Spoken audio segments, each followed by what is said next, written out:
26. 아내에 대한 알렉사이 알렉산드로비치의 표면적 태도는 예전과 다름없었다. 차이가 있다면 그가 전보다 훨씬 바빠졌다는 것뿐이었다. 여느 해와 마찬가지로 그는 봄이 되자 겨울 동안의 강도 높은 근무로 매년 손상되는 건강을 회복하기 위해 외국의 온천으로 떠났다. 그리고 여느 때처럼 7월에 돌아온 그는 곧 왕성한 기운으로 자신의 업무에 매달렸다. 언제나처럼 그의 아내는 별장을 갖고 그는 페테르부르크에 남았다. 트베르스카야 공작 부인집에서의 만찬 후 그런 대화를 나눈 이래로 그는 자신의 의심과 질투에 대하여 안나에게 말하지 않았다. 그리고 누군가를 흉내내는 듯한 그의 평소 말투는 지금 같은 그와 아내의 관계에서 더할 나위 없이 적절한 것이었다. 그는 아내에게 다소 냉담했다. 그는 단지 그녀가 회피하려 했던 그 첫 번째 밤의 대화 때문에 그녀에게 약간의 불만을 품은 것처럼 보였다. 그녀에 대한 그의 태도에는 노여움의 기미가 보이긴 했지만 그 이상은 아니었다. 당신은 나와 터놓고 이야기를 하려 하지 않는군. 그는 마음속으로 그녀를 향해 이렇게 말하는 듯 했다. 그럴수록 당신에게 좋지 않아. 이제 당신은 내게 간절히 부탁하겠지. 하지만 난 내 속을 털어놓지 않겠어. 그만큼 당신에겐 좋지 않을걸? 그는 속으로 이렇게 말했다. 그의 모습은 마치 불을 끄려고 헛되이 애쓰던 사람이 자신의 헛수고에 화를 내며 꼴 좋군. 그것도 그렇게 다 태워버려? 하고 말하는 것 같았다. 직무에서는 그처럼 총명하고 빈틈없는 그도 아내에 대한 그러한 태도가 얼마나 어리석은지는 전혀 깨닫지 못했다. 그가 이 사실을 깨닫지 못한 것은 자신의 현재 처지를 깨닫는 것이 그에게 너무도 두려운 일이기 때문이었다. 그리하여 그는 마음속에서 가족, 즉 아내와 아들에 대한 자신의 감정이 든 상자를 닫고 자물쇠를 채운 뒤 봉인을 해버렸다. 다정한 아버지였던 그는 그 겨울이 끝날 무렵부터 아들에게 유난히 냉담해지기 시작했고 아들에게도 아내를 대할 때처럼 조롱하는 듯한 태도를 보였다. 그는 아들을 어이 젊은이라고 부르곤 했다. 알렉세이 알렉산드로비치는 올해만큼 직무가 많은 적이 없었다고 생각했고 또 그렇게 말했다. 하지만 그는 자신이 올해 일부러 일거리를 만들고 있다는 것, 그것이 아내와 가족에 대한 감정이나 생각이 든 상자를 열지 않는 방법 가운데 하나였다는 것, 그리고 그런 감정과 생각은 상자 속에 오래 담아둘수록 점점 더 두려운 것이 되고 만다는 것을 의식하지 못했다. 만약 누군가 알렉사이 알렉산드로비치에게 그의 아내의 행실에 대해 어떻게 생각하는지 물어볼 권리를 가졌다 해도 온화하고 침착한 알렉세이 알렉산드로비치는 아무런 대꾸도 하지 않고 그런 질문을 한 사람에게 몹시 화를 냈을 것이다. 그 때문인지 사람들이 그에게 아내의 건강을 묻기라도 하면 알렉사이 알렉산드로비치의 표정에는 오만하고 엄격한 무언가가 내비쳤다. 알렉세이 알렉산드로비치는 아내의 행실과 감정에 대해 아무 생각도 하고 싶지 않았고 실제로 그것에 대해 전혀 생각하지 않았다. 알렉세이 알렉산드로비치의 별장은 페테르고프에 있었고 리디아 이바노브나 백작 부인은 평소 여름을 그곳에서 보내며 안나 이웃으로 변함없는 교제를 나누곤 했다. 그러나 리디아 이바노브나 백작 부인은 페테르고프에서 지내기를 거부하며 한 번도 안나 아르카지예브나를 방문하지 않았고 알렉세이 알렉산드로비치에게도 안나와 베시와 브론스키가 가까이 지내는 것이 보기 거북하다며 넌지시 돌려 말했다. 알렉세이 알렉산드로비치는 그녀의 말을 엄격하게 저지하며 자기 아내는 의심받을 만한 행동을 하지 않는다고 말했다. 그 후로 그는 리디아 이바노브나 백작 부인을 피하기 시작했다. 그는 사교계의 많은 사람들이 이미 그의 아내를 싸늘한 눈으로 보고 있다는 것을 알려고 하지 않았고 또 알지도 못했다. 그리고 그는 아내가 왜 베시가 사는 차르스코에로 브론스키가 속한 연대의 야영지에서 멀지 않은 차로스코에로 가겠다고 유난히 고집을 부리는지 이해하려 하지 않았고 또 이해하지도 못했다. 그는 이 문제에 대해서 생각하려 하지 않았고 실제로도 그렇게 했다. 물론 이 문제를 스스로에게 말한 적도 없고 어떤 증거나 의혹도 갖고 있지 않았지만 그는 자신이 배신당한 남편이라는 것을 마음속 깊이 느끼고 있었으며 이로 인해 매우 불행해했다. 아내와 행복한 생활을 누리던 지난 8년 동안 알렉세이 알렉산드로비치는 다른 부정한 아내들과 배반당한 남편들을 보면서 마음속으로 이렇게 중얼거린 적이 얼마나 많았던가. 어떻게 이렇게 되도록 내버려 두었을까? 어째서 이런 꼴사나운 상황을 해결하지 않는 걸까? 하지만 그러한 재능이 그의 머리 위에 떨어진 지금 그는 이 상황을 어떻게 해결해야 할지 전혀 생각지 않았을 뿐 아니라 그런 상황을 알고 싶어 하지도 않았다. 그가 그 상황을 알고 싶어 하지 않았던 이유는 다름 아니라 그것이 너무나 끔찍하고 너무나 부자연스럽게 여겨졌기 때문이다. 외국에서 돌아온 후 알렉세이 알렉산드로비치는 별장에 2번 다녀왔다. 한 번은 식사를 하고 또 한 번은 손님들과 저녁 식사를 함께 보냈다. 하지만 연어와 마찬가지로 그곳에서 밤을 지내는 일은 한 번도 없었다. 경마가 있던 날은 알렉세이 알렉산드로비치에게 몹시도 바쁜 날이었다. 하지만 그는 아침에 그날의 일정을 다 짜놓고 일찍 식사를 한 후 별장에 있는 아내에게 들렀다가 경마장에 가기로 결정했다. 그곳에는 모든 대신이 참석할 예정이었고 그 역시 참석해야만 했다. 그가 아내에게 들른 것은 체면상 일주일에 한 번은 그녀에게 들르기로 다짐했기 때문이었다.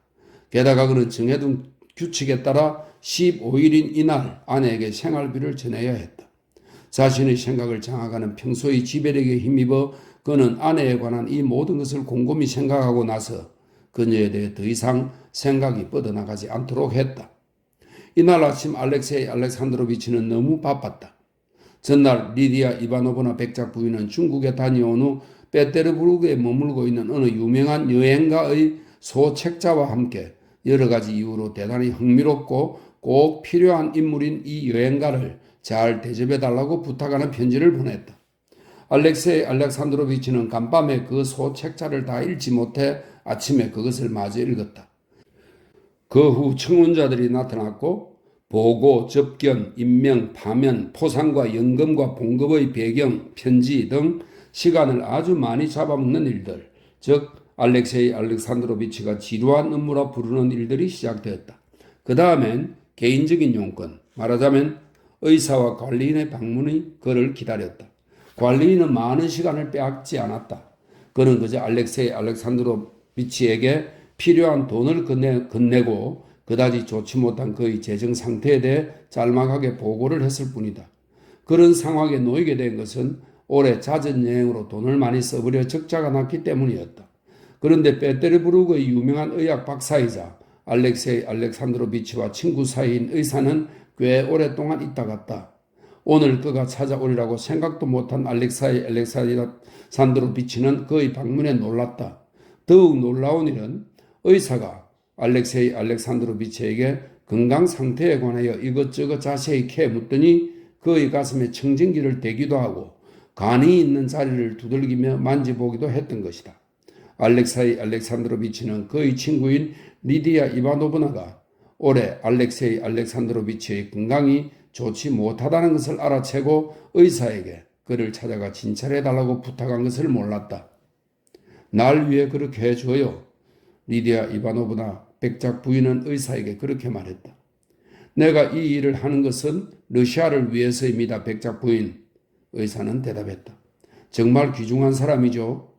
리디아 이바노브나 백작 부인이 말했다. 의사는 알렉세이 알렉산드로비치에게 몹시 불만스러워했다. 그는 환자의 간이 대단히 비대해진 데다 식사량이 죽어 온천이 아무런 효과가 없다는 것을 발견했다. 그는 되도록 운동을 많이 하고 정신적인 긴장은 줄이고 무엇보다 절대로 마음의 고통을 피해야 한다고 처방했다. 즉 알렉세이 알렉산드로비치에게는 숨쉬지 말라는 것만큼이나 불가능한 일을 지시한 것이다. 그리고 그는 알렉세이 알렉산드로비치가 자신의 몸속 어딘가 안 좋은 데가 있고 그것은 절대로 고칠 수 없을 거라는 불쾌한 자각에 이르도록 내버려 둔 채 가버렸다. 알렉세이 알렉산드로비치의 집을 나오던 의사는 현관 계단에서 설류진과 마주쳤다. 그는 알렉세이 알렉산드로비치의 사무장으로 의사와도 서로 잘 아는 사이였다. 대학 동창인 그들은 비록 자주 만나지는 못했지만 서로를 존경하며 좋은 친구로 지내고 있었다. 그래서 의사는 설류진 외에는 그 누구에게도 하지 않았을 이야기, 즉 환자에 대한 솔직한 소견을 그에게 말해주었다. 당신이 알렉세이 알렉산드로비치를 보러 와줘서 얼마나 기쁜지 모릅니다. 설류진이 말했다. 그분의 건강이 좋지 않습니다. 제 생각엔. 그래, 어떻습니까? 어떤가 하면 의사는 설류진의 머리 너머로 자기 마부에게 손을 흔들어 보이며 마차를 자기 쪽으로 대라는 신호를 보냈다. 그러니까 말입니다. 의사는 하얀 손으로 새끼 염소 가죽 장갑의 손가락을 집어 손에 끼면서 말했다. 현을 팽팽히 조이지 않은 채 그것을 끊으려 해보십시오. 대단히 힘들겠죠? 하지만 현을 최대한 팽팽히 잡아당긴 후 그 위에 손가락만 한 추라도 올려놓으면 현은 결국 끊어지고 말 것입니다. 그런데 그는 업무에 대한 강한 끈기와 열성 때문에 극도로 긴장되어 있습니다. 그리고 외부로부터 오는 압박이 있습니다. 그것도 아주 무거운 압박 말입니다. 의사는 의미심장하게 눈썹을 치켜 올리며 말을 맺었다. 경마에 갈 건가요? 그는 현관 앞에 된 마차 쪽으로 내려가며 덧붙였다. 네, 그럼요. 물론이죠. 꽤 시간이 걸릴 겁니다. 의사는 설유진이 뭔가 알아들을 수 없게 한 말에 그렇게 대답했다. 대단히 많은 시간을 뺏고 나간 의사에 뒤이어 유명한 여행자가 나타났다. 알렉세이 알렉산드로비치는 방금 막 다 읽은 소책자와 그 주제에 대한 자신의 지식을 활용하여 그 방면에 대한 자신의 깊이 있는 지식과 박식한 견해로 여행가를 놀라게 했다. 한편 여행가가 찾아왔을 때 베테르부르크에 온 현지사가 방문했다는 보고도 함께 올라왔다. 그는 그 사람과도 담소를 나누어야 했다. 그가 돌아간 뒤에는 사무장과 함께 지루한 일상 업무를 끝내야 했고 또한 심각하고 중요한 문제에 관해 어느 유명 인사를 만나러 가지 않으면 안 되었다.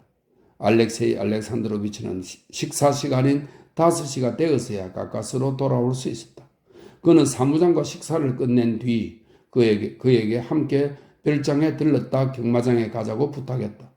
자신은 깨닫지 못했지만 알렉세이 알렉산드로비치는 아내를 보러 갈 때 기회가 되면 늘 제3자를 데려가곤 했다.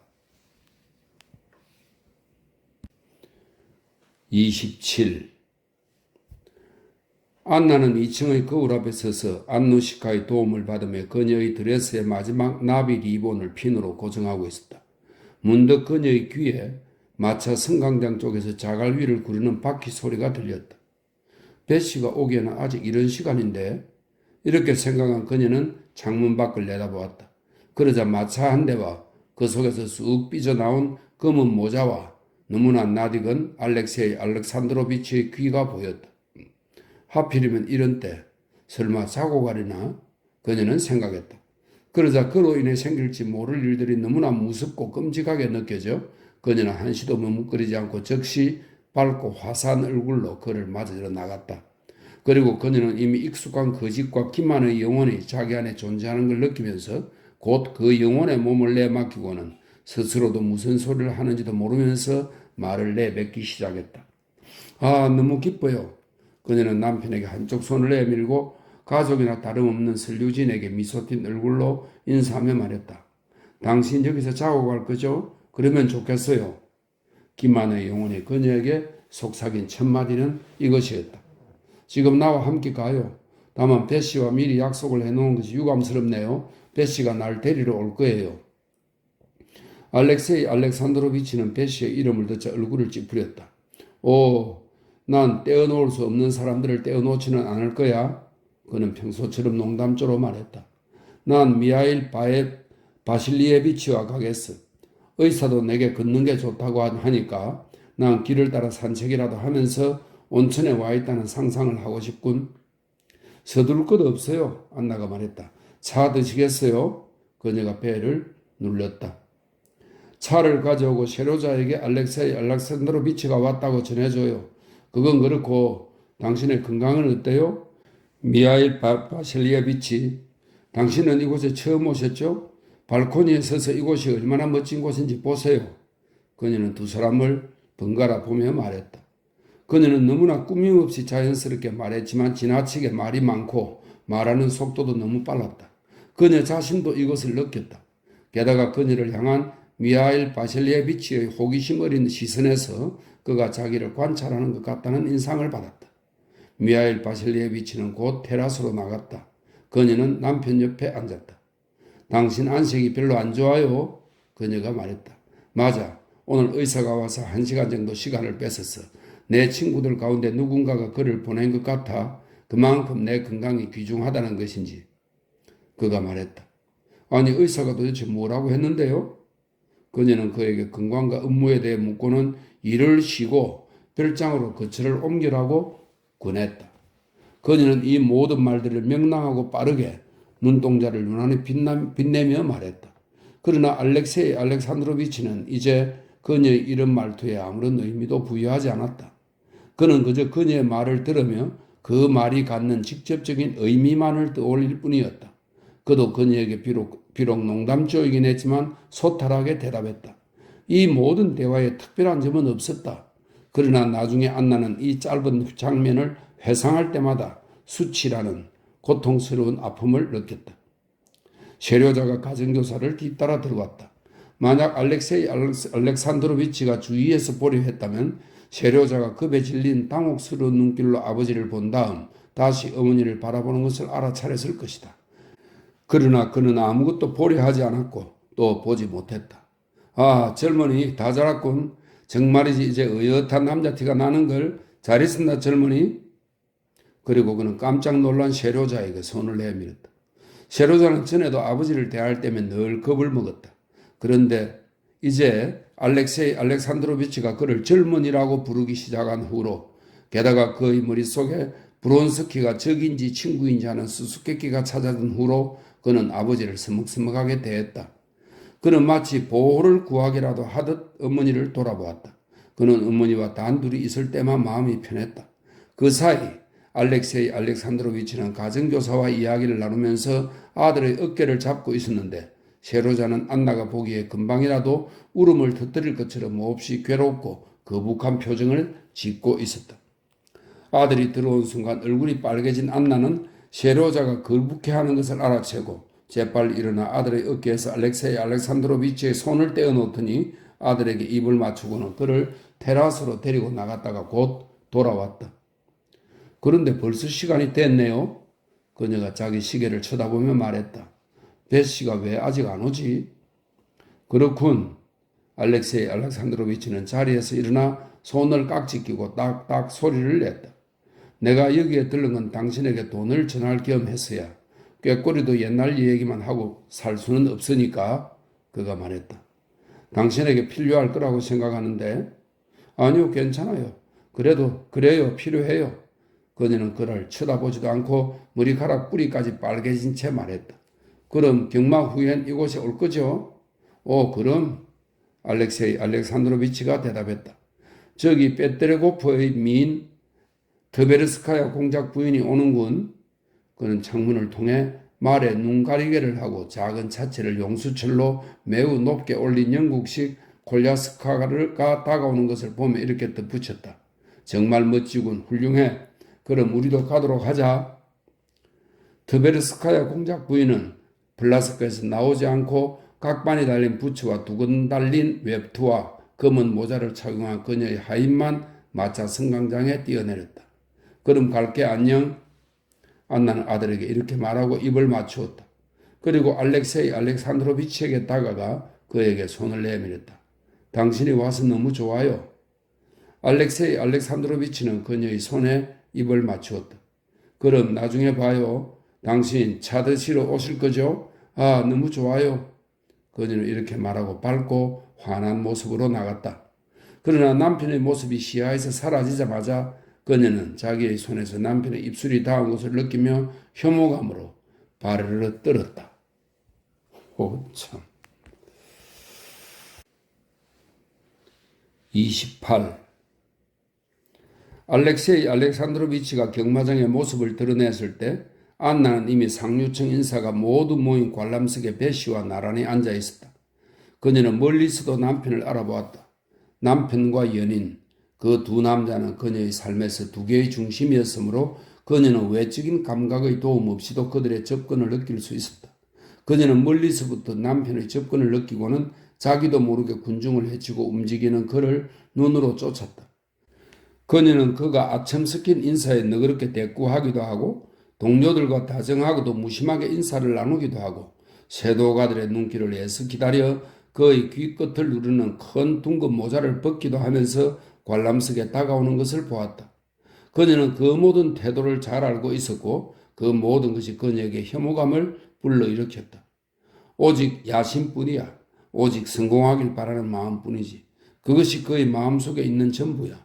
고상한 생각, 학문에 대한 사랑, 종교, 모든 것이 그저 성공을 위한 무기에 불과해. 그녀는 부인석을 향한 그의 시선에서 설명이 있습니다. 그는 그녀를 똑바로 보면서 모슬린, 명주, 레이스, 리본, 깃털, 양산의 바다 속에서 그녀를 알아보지 못했다. 이렇게 설명이 되어 있습니다. 예, 그녀는 부인석을 향한 그의 시선에서 그가 자기를 찾고 있다는 걸 알았다. 그러나 그녀는 일부러 그를 못 본 척했다. 알렉세이 알렉산드로비치, 베시 공작 부인이 그에게 소리쳤다. 당신 눈에는 아내가 안 보이나 봐요? 부인은 여기 있어요. 그는 특유의 차가운 미소를 지었다. 이곳은 눈이 부실 만큼 휘황찬란하군요. 그는 이렇게 말하며 관람석으로 왔다. 그는 아내에게 미소를 지었다. 그것은 방금 본 아내를 다시 만난 남편이 엉당지어 보여야 할 정도의 미소였다. 그리고 그는 공작 부인과 다른 지인들 각각에게 정해진 의무를 다하며 말하자면 부인들에게는 농담을 던지고 남자들과는 인사말을 주고받으며 인사를 나누었다. 아래쪽 관람석 옆에는 알렉세이 알렉산드로비치가 존경하는 시종 무관장이 서 있었다. 그는 지성과 교양으로 이름 높은 사람이었다. 알렉세이 알렉산드로비치는 그와 담소를 나누었다. 마침 경주와 경주 사이의 휴식 시간이라서 그 무엇도 그들의 대화를 방해하지 않았다. 시종 무관장은 경마를 비난했다. 알렉세이 알렉산드로비치는 이를 반박하며 경마를 옹호했다. 안나는 그의 말을 한마디도 놓치지 않으면서 그의 고르고 세된 목소리에 귀를 기울였다. 그러자 그의 말 한마디 한마디가 위선적으로 느껴지며 그녀의 귀를 아프게 찔렀다.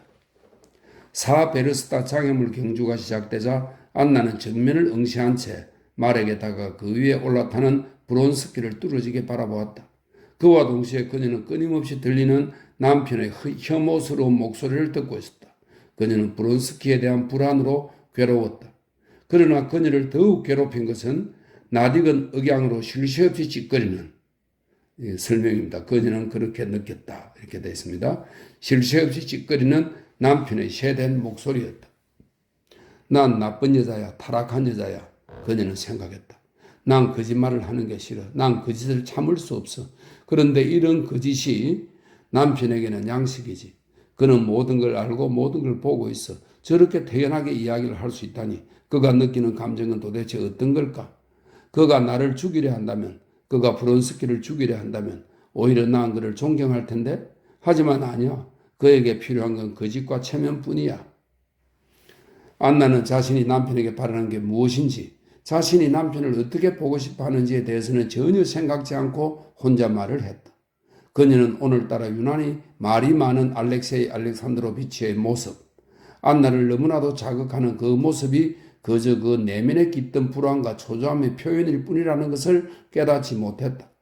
심하게 다친 어린아이가 아픔을 참으려고 벌쩍벌쩍 뛰며 근육을 움직이듯 알렉세이 알렉산드로비치에게도 아내에 대한 생각을 떨치기 위해 어쩔 수 없이 정신의 운동이 필요했다. 아내와 브론스키가 눈앞에 있고 브론스키 이름이 끊임없이 들리는 이러한 상황에 내몰리자 그의 신경이 온통 아내에 대한 생각으로 쏠렸기 때문이다. 펄쩍펄쩍 뛰는 것이 아이에게 즐거운 일이듯 그에게 훌륭하고 지적인 말을 하는 것이 자연스러운 일이었다. 그는 말했다. 군인과 기병들의 경마에 따르는 위험은 경마의 불가피한 조건입니다. 영국이 전쟁사에서 가장 눈부신 기병대 전투들을 보였다고 말할 수 있다면 그것은 오로지 영국이 역사적으로 이러한 인간과 동료의 힘을 자국 내에서 발전시켜 왔기 때문입니다. 제 생각에 스포츠는 큰 이의를 갖고 있습니다. 그런데 우리는 언제나처럼 지극히 피상적인 것만을 보고 있지요. 피상적인 게 아니에요. 트베르스카야 공작 부인이 말했다. 어느 장교는 늑골이 2개나 부러졌대요. 알렉세이 알렉산드로비치는 이를 드러내기만 할 뿐 그 이상 아무 의미도 없는 그 특유의 미소를 지었다. 공작 부인, 그것이 피상적인 게 아니라 본질적인 것이라고 해봅시다. 그가 말했다. 하지만 문제는 그게 아니에요. 그는 다시 자기와 진지하게 이야기를 나누던 장군을 돌아보았다. 경마에 참가한 사람들은 그런 활동을 선택한 군인이라는 사실을 잊어서는 안 됩니다. 그리고 모든 천직에는 그 나름의 이면이 있다는 것을 인정해야 합니다. 이것은 곧 군인의 의무입니다. 권투나 에스파냐의 투어 같은 난폭한 스포츠는 야만의 징후죠. 그러나 전문적인 스포츠는 발전의 특징입니다. 아니요, 전 다시는 오지 않겠어요. 경마는 사람을 너무 조마조마하게 해요. 베시 공작 부인이 말했다. 그렇지 않나요, 안나? 조마조마하죠. 하지만 눈을 뗄 수 없어요. 다른 부인이 말했다. 내가 만약 로마인이었다면 난 한 경기도 놓치지 않았을 거예요. 안나는 아무 말 없이 쌍안경으로 한 곳을 뚫어지게 바라보았다. 바로 그때 키가 큰 장군이 관람석을 지나갔다. 알렉세이 알렉산드로비치는 말을 멈추고 황급히 그러나 위험 있게 일어나 지나가는 장군에게 깍듯이 인사했다. 당신은 경주에 참가하지 않습니까? 장군이 그에게 농담조로 말했다. 저희 경주가 훨씬 힘듭니다.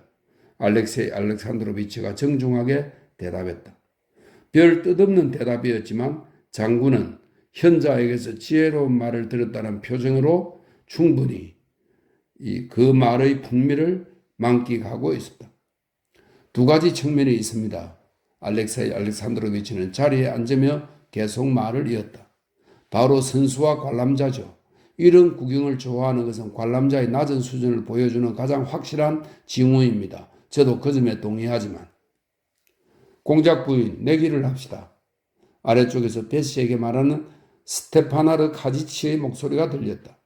당신은 누구에게 거시렵니까? 나와 안나는 쿠조 블레프 공자에게 걸겠어요. 베시가 대답했다. 난 브룬스키 쪽에 장갑 한 켤레를 걸겠습니다. 좋아요. 정말 아름답군요. 그렇지 않습니까? 알렉세이 알렉산드로비치는 주위 사람들이 이야기하는 동안 입을 다물었다. 그러나 곧 다시 이야기를 시작했다. 나도 그 점에 동의합니다. 그러나 남성적인 경기란 그는 계속 말을 이었다. 하지만 그 순간 기수들이 출발하는 바람에 대화가 모두 중단되고 말았다. 알렉세이 알렉산드로비치는 입을 다물었고 다들 괴울 쪽으로 시선을 돌렸다. 알렉세이 알렉산드로비치는 경주에 별 흥미가 없었기 때문에 기수를 쳐다보지 않고 지친 눈으로 멍하니 관람객들을 둘러보기 시작했다. 그의 시선은 안나에게 멈추었다. 그녀의 얼굴은 창백하고 딱딱하게 굳어 있었다. 분명 그녀는 오직 한 사람 외에 그 무엇도 그 누구도 보지 않는 게 틀림없었다. 그녀는 부채를 진 손을 바르르 떨며 숨을 죽였다. 그는 잠시 그녀를 보다 다른 사람들에게로 황급히 고개를 돌렸다. 그래, 저 여자나 다른 여자들이나 매우 흥분해 있어. 그건 너무나 자연스러운 거야. 알렉세이 알렉산드로비치는 속으로 중얼거렸다. 그는 그녀를 보고 싶지 않았지만 그의 시선은 저도 모르게 그녀 쪽으로 이끌렸다. 그는 그녀의 얼굴에 너무나도 분명히 적힌 것을 읽지 않으려 애쓰며 그녀의 얼굴을 응시했다. 그러나 자신의 의지와는 반대로 그녀의 얼굴에서 그가 읽고 싶지 않았던 것을 읽어내고는 두려움에 빠졌다. 개울에서 쿠조블레프가 낙마한 첫 번째 사고는 모두를 흥분에 빠뜨렸다. 그러나 알렉세이 알렉산드로비치는 안나의 창백하고도 의기양양한 얼굴에서 그녀가 주시하는 사람이 떨어지지 않았다는 사실을 똑똑히 읽었다. 마오칭과 브론스키가 커다란 울타리를 뛰어넘고 그 뒤에 오던 장교가 바로 그 자리에서 곤두박질하여 치명상을 입었을 때 관중 전체의 공포의 술렁임이 확 퍼졌다. 그때 알렉사이 알렉산드로비치는 안나가 이것을 조금도 알아채지 못하고 있다가 간신히 주위 사람들의 말을 알아듣는 것을 보았다. 하지만 그는 더욱더 번번이 더욱더 집요하게 그녀를 쳐다보았다. 말을 달리는 브론스키의 모습에 정신을 온통 빼앗긴 안나는 옆에서 자신을 노려보는 남편의 차가운 시선을 느꼈다. 그녀는 잠시 남편을 돌아보며 의아한 눈으로 그를 바라보더니 살짝 얼굴을 찌푸리고는 다시 고개를 돌렸다. 아, 어떻게 되든 상관없어요. 그녀는 그렇게 말하는 듯 더 이상 그에게 눈길을 주지도 않았다. 경주는 성공적이지 못했다. 17기수 가운데 절반 이상이 말에서 떨어져 다쳤다.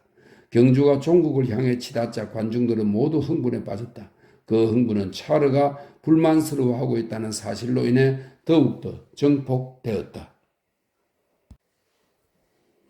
29.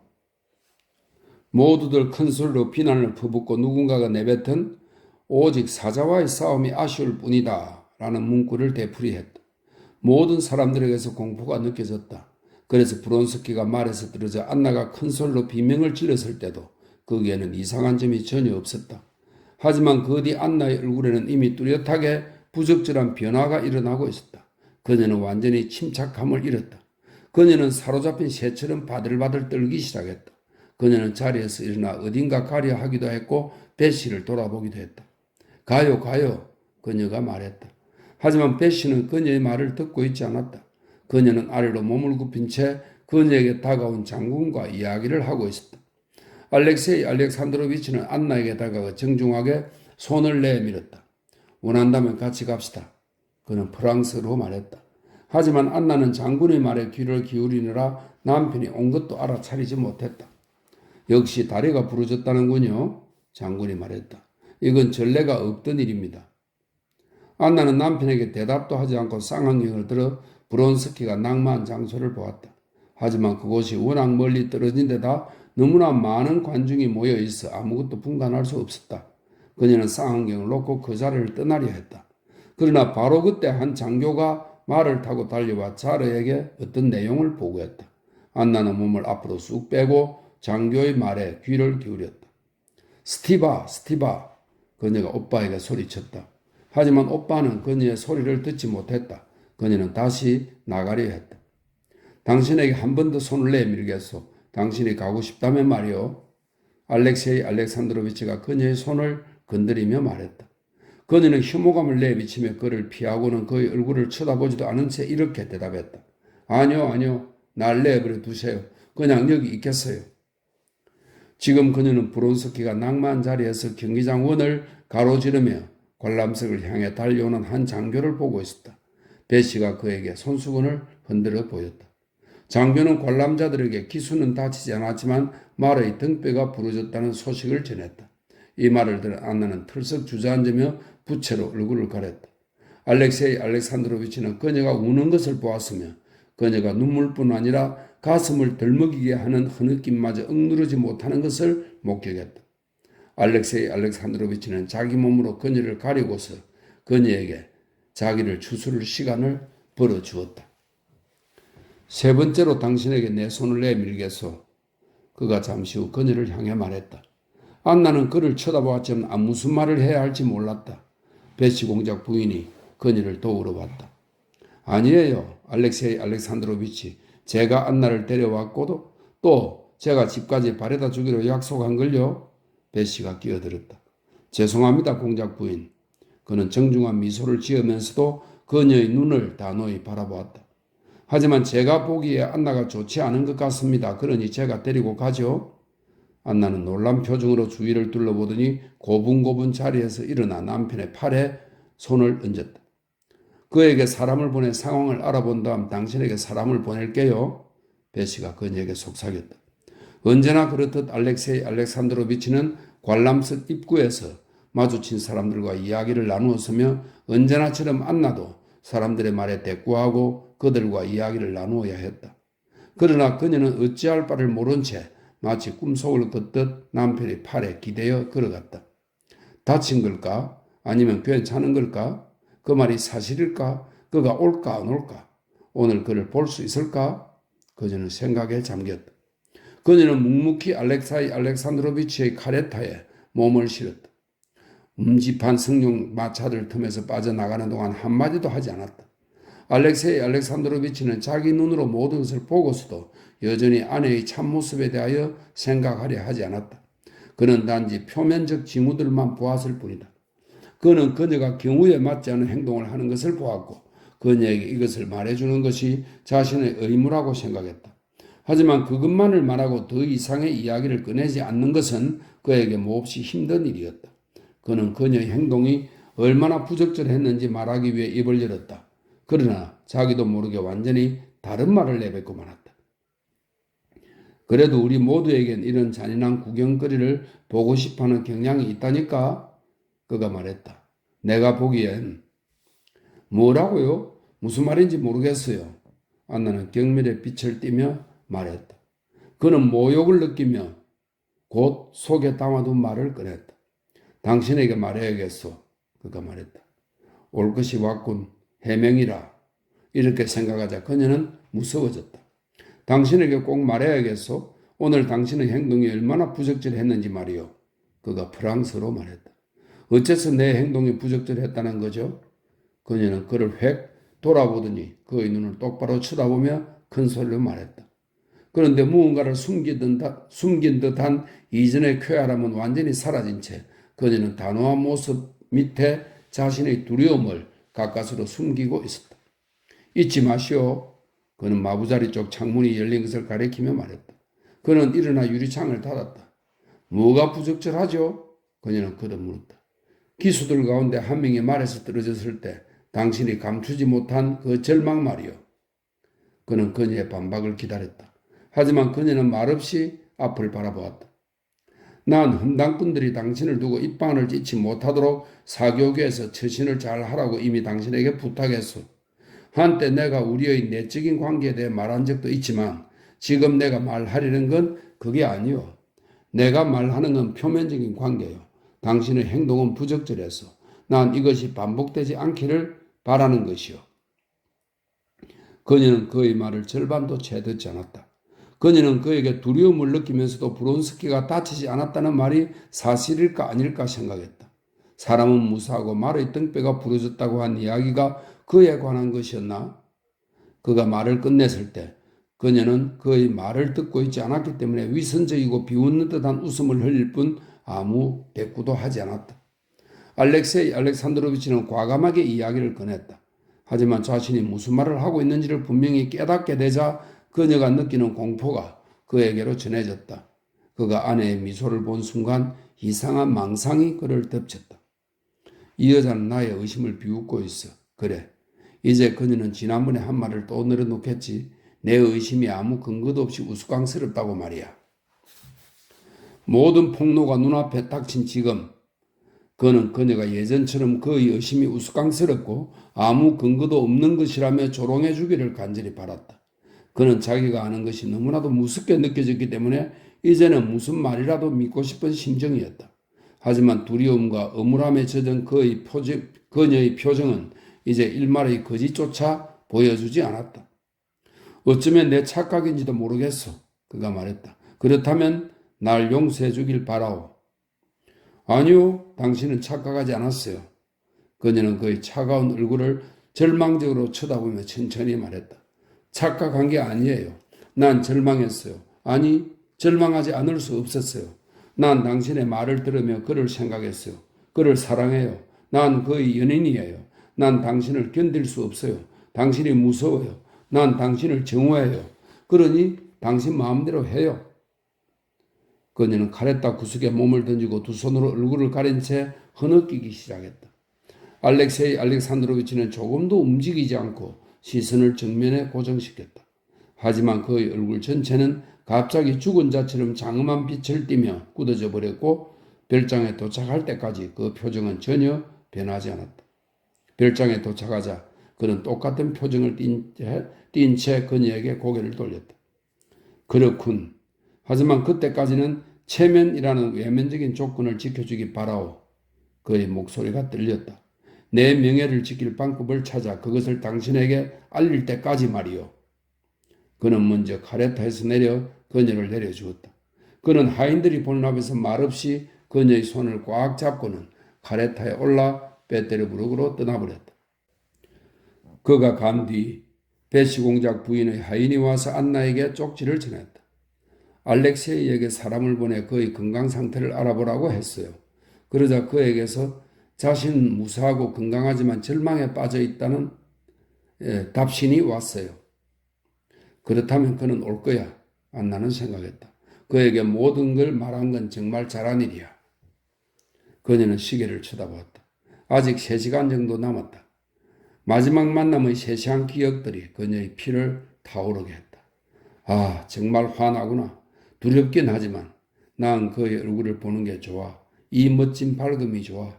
남편, 아, 그래. 그래도 덕분에 그와는 깨끗하게 끝났잖아. 30. 사람들이 모이는 곳이라면 어디나 그렇듯 세르바츠키가의 사람들이 간 독일의 작은 온천에도 사회의 결정체라고 할 만한 것들이 형성되어 있었다. 그 관습적인 결정체는 그것에 속한 사람들에게 일정한 불변의 지위를 지정해 준다. 물방울이 얼면 반드시 일정한 모양의 눈에 결정을 띠게 되듯 온천에 새로운 사람은 누구나 곧 자신의 고유한 지위 속에 놓이기 마련이었다.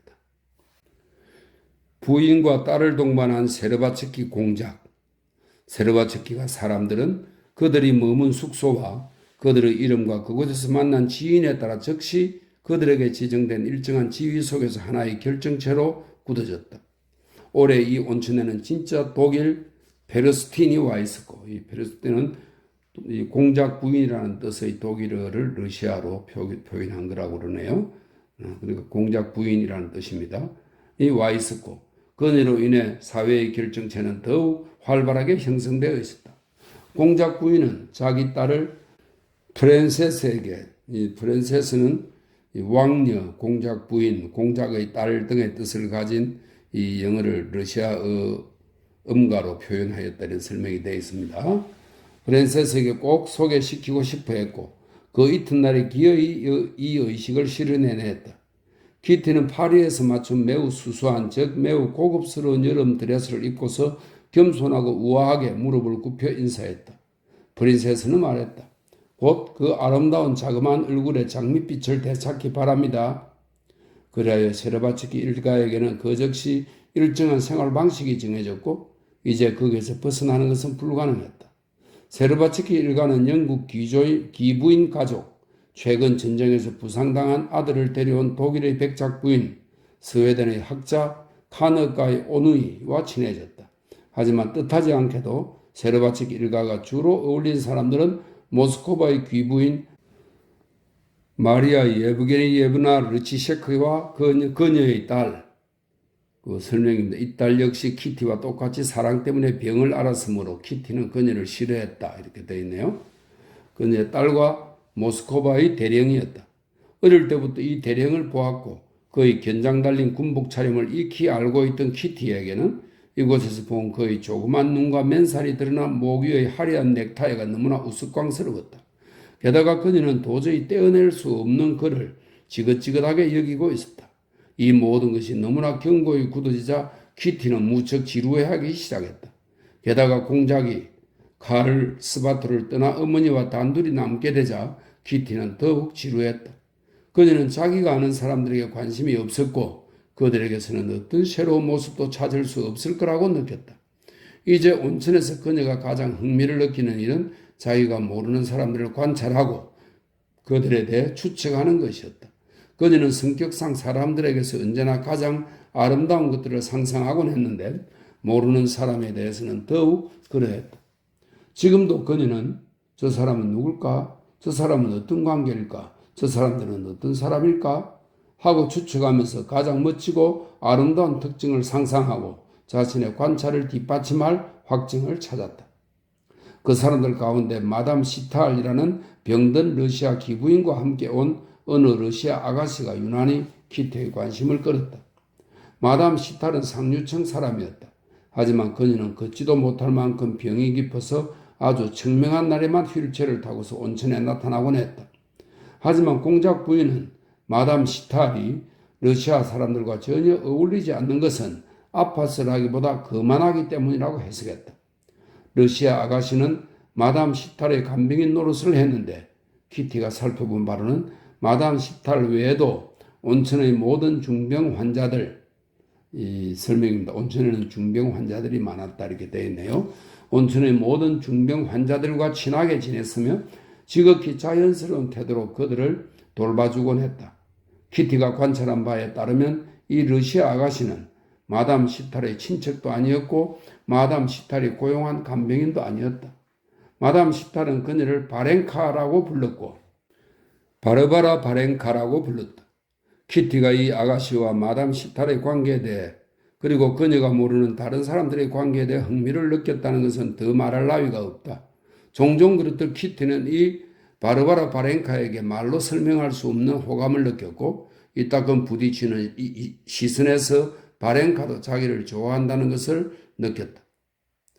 바르바라 바렌카라는 이 여자는 젊음이 가 피어나는 시기를 넘기지는 않았으나 마치 젊음이 결여된 존재 같았다. 그녀는 19살로도 보였고 30살로도 보였다. 그녀의 용모를 자세히 뜯어보면 그녀는 비록 얼굴에 병색이 돌긴 해도 못생겼다기보다 오히려 아름다운 편이었다. 지나치게 야인 몸과 중키에 비해 큰 머리만 아니면 그녀의 몸매는 균형 잡히고 아름다운 편에 속했을 것이다. 하지만 그녀가 남자들에게 매력적으로 비칠 리는 없었다. 그녀는 아직 꽃잎이 활짝 피어있긴 하지만 이미 한창 때를 넘겨 향기를 잃은 아름다운 꽃과도 비슷했다. 게다가 그녀가 남자들의 마음을 끌 수 없었던 또 한 가지 이유는 키티에게는 지나칠 정도로 많은 것, 즉 억제된 생명의 불꽃과 자신의 매력에 대한 자각이 그녀에게 부족했기 때문이다. 그녀는 언제나 조금의 의욕도 있을 수 없는 일 때문에 바빠 보였다. 그래서인지 그 밖의 다른 일에는 전혀 관심을 갖지 않는 것 같았다. 그녀의 이러한 자기 모순이 특별히 키티의 마음을 끌었다. 키티는 그녀의 생활 방식 안에서 지금 자신이 고통스럽게 찾고 있는 것, 즉 생의 욕구와 생의 가치에 대한 본보기를 찾을 수 있으리라 느꼈다. 그것은 키티가 혐오스러워하는 사교계의 남녀관계, 특히 지금의 키티에게는 손님을 기다리는 상품의 낯뜨거운 진열처럼 보이는 그런 관계의 바깥에 존재하는 것이었다. 미지의 친구를 관찰하면 할수록 키티는 이 아가씨야말로 자신의 마음속으로 그리던 가장 완벽한 존재라는 것을 더욱 확신하게 되었고 그녀와 사귀기를 더욱더 갈망하게 되었다. 두 아가씨는 날마다 하루에도 몇 번씩 마주쳤고 두 사람의 시선이 마주칠 때마다 키티는 이렇게 말하곤 했다. 당신은 누구인가요? 당신은 어떤 일을 하나요? 당신은 정말 내가 상상하는 것처럼 아름다운 사람인가요? 하지만 부디 그녀의 시선은 이런 말을 덧붙였다. 내가 억지로 친구가 되려 한다고는 생각지 말아주세요. 난 그저 당신에게 감탄하며 당신을 사랑할 뿐이에요. 나도 당신이 좋아요. 당신은 아주 사랑스러워요. 내게 시간이 있다면 당신을 더욱더 사랑할 텐데. 미지의 아가씨의 시선은 이렇게 답했다. 사실 키티도 그녀가 늘 바쁘게 일하는 것을 보고 있었다. 그녀는 러시아인 가정의 아이들을 데리고 온천 밖으로 나가기도 하고 병든 여자에게 덮개를 가져다 주기도 하고 병든 남자의 화를 풀어주느라 애를 쓰기도 하고 누군가를 위해 커피에 곁들일 비스킷을 골라 사다 주기도 했다. 세르비츠키 일가가 도착한 직후 아침 시간에 온천에 사람들의 뜨거운 눈총을 받는 두 사람이 더 드나들기 시작했다. 한 사람은 키가 몹시 크고 등이 구부정하고 손이 커다란 남자였다. 그는 키에 비해 짧고 낡은 코트를 입었으며 그의 검은 눈동자는 순진하면서도 무서운 빛을 띠었다. 또 한 사람은 얼굴이 살짝 붉은 아름다운 여자로 매우 초라하고 볼품없는 옷차림을 하고 있었다. 사람들이 러시아인이라는 것을 확인한 키티는 벌써 상상의 날개를 펼치며 그들에 대한 아름답고 감동적인 로맨스를 만들어내고 있었다. 하지만 요양인 명부에서 이들이 니콜라이 레빈과 마리아 니콜라이예브나라는 것을 확인한 공작 부인은 키티에게 레빈 성을 가진 이 남자가 얼마나 추악한 인간인지 설명해 주었고 그로 인해 이 두 사람에 대한 공상은 그녀에게서 깨끗이 사라지고 말았다. 어머니에게서 들은 이야기 때문이라기보다 그 사람이 콘스탄틴의 형이라는 사실 때문에 갑자기 키티는 그 사람들을 극도로 불쾌하게 보기 시작했다. 레빈 성을 가진 그 사람은 경련을 일으키듯 머리를 흔드는 버릇으로 이제 그녀의 마음속에 참을 수 없는 혐오감을 불러일으켰다. 그녀에게는 자신을 집요하게 쫓는 그의 부리부리하고 무수한 눈동자에 정오와 조소의 감정이 깃든 것처럼 보였다. 그래서 그녀는 그와 마주치는 일을 애써 피했다. 31. 어느 구전날이었다. 오전 내내 비가 내렸고 회랑은 우산을 든 병자들로 붐볐다. 키티는 어머니와 모스크바의 대령과 함께 거닐고 있었다. 모스크바의 대령은 프랑크푸르트에서 산 유럽풍 기성복 프로코트를 뽐내며 신이 나 있었다. 그들은 회랑 한쪽을 따라 걸으며 다른 쪽에서 거니는 레빈을 애써 피했다. 검은 드레스를 입고 챙이 아래로 접힌 검은 모자를 쓴 바렌카는 앞을 못 보는 프랑스인 부인을 부축하며 회랑의 이쪽 끝에서 저쪽 끝으로 거닐고 있었다. 바렌카와 키티는 마주칠 때마다 서로에게 다정한 시선을 던졌다. 엄마, 저분과 이야기를 나눠도 괜찮죠? 키티가 말했다. 미지의 친구의 뒷모습을 눈으로 쫓던 키티는 그녀가 샘으로 가는 것을 보고 그곳으로 가면 그녀를 만날 수 있으리라 생각했다. 그래, 너가 그렇게 원한다면 내가 먼저 그녀에 대해서 알아보고 그녀를 직접 만나보마. 어머니가 대답했다. 저 여자에게서 어떤 특별한 점을 발견한 거니? 틀림없이 기부인의 말 상대로 왔을 거야. 원한다면 내가 마담 시탈과 친분을 맺어보지. 내가 시탈 부인을 잘 알거든. 공작 부인은 그만하게 고개를 치켜들며 이렇게 덧붙였다. 키티는 공작 부인이 마치 자기와의 교제를 피하는 듯한 시탈 부인의 태도에 모욕을 느끼고 있다는 것을 잘 알고 있었다. 키티는 더 이상 고집을 부리지 않았다. 멋져요. 정말 다정한 분이에요. 그녀가 바렌카를 쳐다보며 말했다. 마침 그녀는 프랑스인 부인에게 컵을 건네고 있었다. 저것 보세요. 모든 행동이 얼마나 꾸미먹고 상냥해요. 내 눈에는 너희 열중이 우스워 보인다. 공작 부인이 말했다. 아니다. 이제 왔던 길로 가는 게 좋겠다. 그녀는 레빈이 그와 동행한 부인과 독일 의사와 더불어 자기들 쪽으로 걸어오는 걸 보며 이렇게 덧붙였다. 레빈은 화가 나서 큰 소리로 의사에게 뭔가 짓거리고 있었다. 그들은 반대 방향으로 걷기 위해 몸을 돌렸다. 바로 그때 갑자기 큰 소리로 찌꺼리는 걸 넘어서서 아예 고함을 지르는 소리가 들렸다. 레비는 걸음을 멈추고 고래고래 소리를 질렀고 의사도 흥분을 감추지 못했다. 그들 주위로 사람들이 모여들었다. 공작 부인은 키티를 데리고 부랴부랴 그 자리를 떴고 대령은 무슨 일인지 알아보러 사람들 틈에 끼었다. 몇 분 뒤 대령이 두 사람을 뒤쫓아왔다. 무슨 일인가요? 공작 부인이 물었다. 창피하고 부끄러운 일입니다. 대령이 대답했다. 내가 유일하게 두려워하는 것은 외국에서 러시아인들을 만나는 겁니다. 저 키 큰 신사는 의사와 말다툼을 하면서 의사가 자기를 올바로 치료하지 않았다며 그에게 파렴치한 말들을 퍼붓고 쥐팡이를 휘두르더군요. 정말이지 부끄러운 일입니다. 아, 정말이지 불쾌하기 짝이 없군요. 공작 부인이 말했다. 그래서 어떻게 됐나요? 다행히 그때 그 여자가 버섯 같은 모자를 쓴 그 여자가 말입니다. 그 여자가 끼어들었습니다. 그 여자도 러시아 사람 같더군요. 대령이 말했다. 바렌카요? 키티가 기쁜 듯이 물었다. 네, 맞습니다.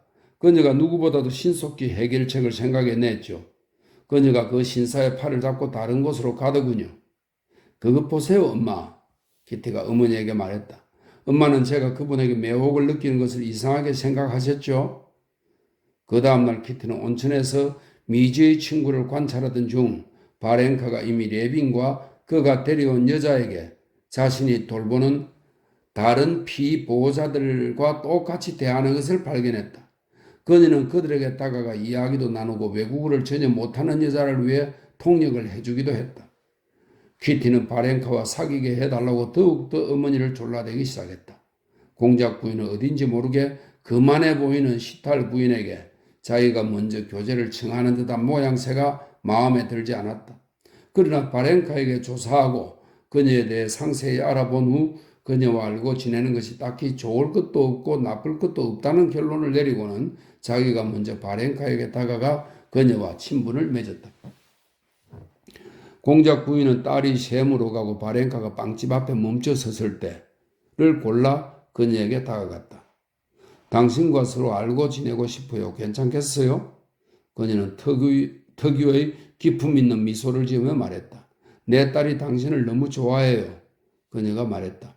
아마 내가 누군지 모를 거예요. 난 오히려 제가 감사한걸요, 공작 부인. 바렌카가 황급히 대답했다. 어제 당신은 우리의 불쌍한 동포에게 정말로 좋은 일을 하셨어요? 공작 부인이 말했다. 바렌카는 얼굴을 붉혔다. 기억이 안 나는데요. 전 아무것도 한 게 없어요. 그녀가 말했다. 무슨 소리? 당신을 레빈을 그 불쾌한 상황에서 구해주었잖아요. 네. 그와 동행한 여자가 저를 불렀어요. 그래서 제가 그분을 진정시켜 드리려 애썼죠. 그분은 몹시 아프세요. 그리고 의사에게 불만을 터뜨린 거예요. 전 그런 환자들을 돌보는 일에 익숙해요. 그렇군요. 내가 듣기로 당신은 마담 시탈과 멘토나에 산다면서요? 마담 시탈이라는 분은 당신의 친척 아주머니 같은데 내가 그분을 잘 알아요. 아니요. 그분은 제 친척 아주머니가 아니에요. 제가 그분을 아주머니라고 부르긴 하지만 전 그분의 친척이 아니랍니다. 그분이 절 길러주셨어요. 바렌카는 다시 얼굴을 붉히며 대답했다. 그녀의 말이 너무나 꾸밈없고 그녀의 표정도 너무나 진실하고 솔직해서 공작 부인은 자기 딸 키티가 왜 바렌카를 좋아하게 됐는지 알 것 같았다. 그래, 그 레빈이란 사람은 어때요? 공작 부인이 물었다. 곧 떠난대요. 바렌카가 대답했다. 그때 키티가 자기 어머니와 미지의 친구가 서로 가까워진 걸 알고 기쁨에 기운 환한 모습으로 샘 쪽으로 걸어왔다. 어머, 저기 키트가 오네요. 예, 네가 그토록 사귀고 싶어 하던 바렌카.